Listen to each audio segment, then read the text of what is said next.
Sinisikap daw ng House Prosecution Team na mapabilis ang paglilitis kay VP Sara. Sa usapin naman ng voting threshold para sa conviction, dapat na raw talaga itong maresolba. Narito ang agenda report ni Isaiah Mirafuentes ng Abante, live mula rin dito sa Senado. Isaiah.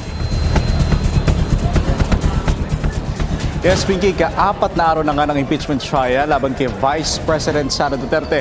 Subalit malayo-layo pa ito doon sa 92 trial dates na inilaan dito ng impeachment court.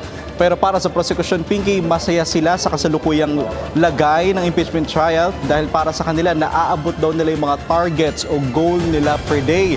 Subalit sa impeachment court, Pinky, mainit pa rin ang usapan kaugnay sa grave threats.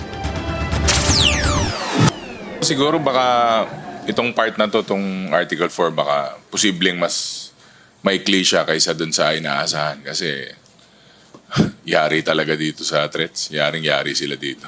Para kay La Union Representative Paulo Ortega na isa sa mga nag-endorso ng impeachment laban kay VP Sara, grave threats ang pinakamabigat na aligasyon laban sa bise. Ayaw natin marinig yung pagbabanta maski na lang sa ating mga anak. Kung ayaw niyong marinig yun, the more na ayaw niyo dapat marinig sa mga halal na opisyal. Sa ikaapat na araw at ikalawang linggo ng paglilitis, tila hindi mainit ang ulo ni Atty. Lorna Capuna na isa sa mga private prosecutor. How is your feeling today? Pang-apat na attorney. Yan. Pero iginigiit naman na ni House Prosecutor at San Juan Representative Bel Zamora na kailangan ng maresolba ang issue sa threshold. Kahit pa sinabi na ni Presiding Judge Senator Chis Escudero na 16 ang numbers for conviction.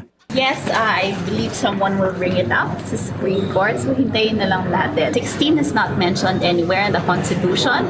There is, what we have is just 2/3 of all members of the Senate.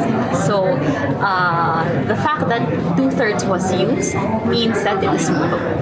Pero ayon sa prosekusyon, hindi silang mag-aakyat nito sa Korte Suprema dahil malaya ang sino mang individual na mag-question nito.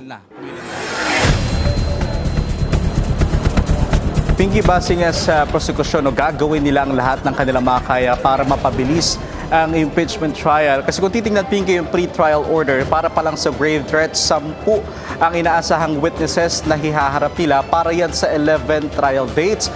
Ayon sa prosekusyon, Pinky, kada araw raw o kada may trial daw ay nagkakaroon sila ng tinatawag na assessment upang makita nila kung kinakailangan pang iharap ang ilan pang mga testigo na hindi pa nila na ipatatawag. Kung para sa kanila raw ay nabanggit na rin ng mga humarap ng witnesses, yung mga sasabihin ng mga hindi pa humarap dito sa Senado, ay posibleng hindi na raw nila ito ipatawag. Pinky. Maraming salamat, Isaiah Mirafuentes ng Abante, live mula rito sa Senado. Mag-follow sa aming mga social media accounts at mag-subscribe sa aming YouTube channel para sa pinakahuli at eksklusibong mga balita.